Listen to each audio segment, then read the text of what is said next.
ಇನ್ನು ಹಲವು ಅಡೆತಡೆಗಳ ಬಳಿಕ ಕೊನೆಗೂ ಮೈಕ್ರೋ ಫೈನಾನ್ಸ್ ಸುಗ್ರೀವಾಜ್ಞೆಗೆ ಅನುಮೋದನೆ ಸಿಕ್ಕಿದೆ. ಸಾಲ ಪಡೆದಂತವರ ಆತಂಕಕ್ಕೆ ಇತಿಶ್ರೀ ಹಾಡೋದಕ್ಕೆ ಸುಗ್ರೀವಾಜ್ಞೆ ಲಗಾಮು ಬಳಸೋದಕ್ಕೆ ಸರ್ಕಾರಕ್ಕೆ ಒಂದು ಅವಕಾಶ ದೊರೆತಿದೆ. ಆದರೆ ಇದರಿಂದಾಗಿ ಈ ಕಿರುಕುಳ ಅನುಭವಿಸ್ತಾ ಇರುವಂತವರ ಮಂದಿಗೆ ಅದು ಯಾವ ರೀತಿಯಾಗಿ ಅವರಿಗೊಂದು ಅನುಕೂಲ ಆಗಬಹುದು, ಬನ್ನಿ ಅದಕ್ಕೆ ಸಂಬಂಧಪಟ್ಟಾಗಿ ರಿಪೋರ್ಟ್ ನೋಡ್ಕೊಂಡು. ಮೈಕ್ರೋ ಫೈನಾನ್ಸ್ ಸುಗ್ರೀವಾಜ್ಞೆಗೆ ರಾಜ್ಯಪಾಲರ ಅಂಕಿತ. ಹಲವು ಅಡೆತಡೆಗಳ ಬಳಿಕ ಸಾಲ ವಸೂಲಿ ಹಾವಳಿಗೆ ಲಗಾಮು. ಹೌದು, ಮೈಕ್ರೋ ಫೈನಾನ್ಸ್ ಹಾವಳಿಗೆ ಅಂಕುಶ ಹಾಕೋದಕ್ಕೆ ರಾಜ್ಯ ಸರ್ಕಾರ ಮುಂದಾಗಿತ್ತು. ಆದರೆ ಸರ್ಕಾರ ಕೊಟ್ಟಿದ್ದ ಸುಗ್ರೀವಾಜ್ಞೆಗೆ ರಾಜ್ಯಪಾಲರು ಬ್ರೇಕ್ ಹಾಕಿದ್ರು. ಆದರೂ ಎಡೆಬಿಡದೆ ಯತ್ನಿಸಿದ್ದ ಸರ್ಕಾರ ಎರಡನೇ ಸಲ ಸುಗ್ರೀವಾಜ್ಞೆಯನ್ನ ರಾಜ್ಯಪಾಲರಿಗೆ ಕಳಿಸಿತ್ತು.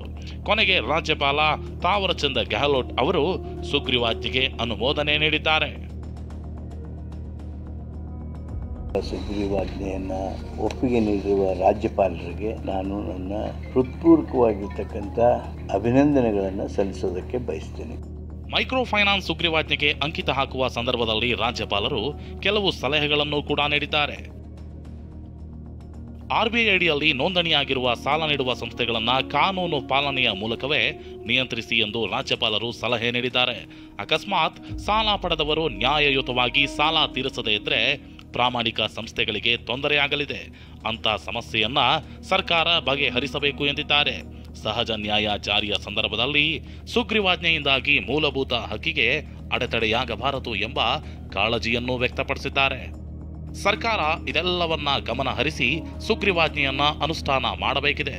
ಸುಗ್ರೀವಾಜ್ಞೆ ಜಾರಿಯಿಂದ ಏನೇನೆಲ್ಲ ಅನುಕೂಲ ಆಗಲಿದೆ ಅನ್ನೋದನ್ನ ನೋಡೋದಾದ್ರೆ, ಸುಗ್ರೀವಾಜ್ಞೆ ಜಾರಿಯಿಂದಾಗಿ ಡಿವೈಎಸ್ಪಿ ಹಾಗೂ ಮೇಲ್ಮಟ್ಟದ ಅಧಿಕಾರಿಗಳಿಗೆ ಸುಮಟೋ ಕೇಸ್ ದಾಖಲಿಸಿಕೊಳ್ಳುವ ಅವಕಾಶ ಸಿಗಲಿದೆ. ಸಂಜೆ 6 ಗಂಟೆ ಬಳಿಕ ಸಾಲ ವಸೂಲಾತಿ ಒತ್ತಡ ಕಿರುಕುಳ ನೀಡುವಂತಿಲ್ಲ. ಪ್ರಕರಣ ದಾಖಲಾಗಿ ತಪ್ಪು ಸಾಬೀತಾದರೆ 10 ವರ್ಷಗಳ ತನಕ ಶಿಕ್ಷೆಯಾಗುವ ಸಾಧ್ಯತೆ ಇದೆ.